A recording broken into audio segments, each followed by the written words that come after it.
এবং আমাদের জেলা পরিষদের মেম্বার মুস্তফা সরকার উপস্থিত আছে, আমাদের সদস্যগণ এবং আপনারা আপামন জনতা।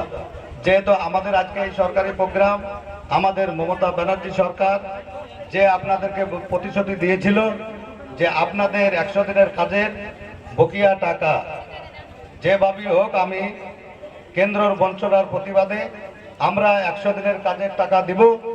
যাই হোক, আমাদের মমতা ব্যানার্জি সে প্রতিশ্রুতিবদ্ধ রাখেছে এবং আপনারা যারা 100 দিনের কাজ করেছেন তারা হয়তো আপনারা প্রত্যেকেই টাকা পাবেন এবং হয়তো কিছু কিছু অ্যাকাউন্টে ঢুকতে লেগেছে।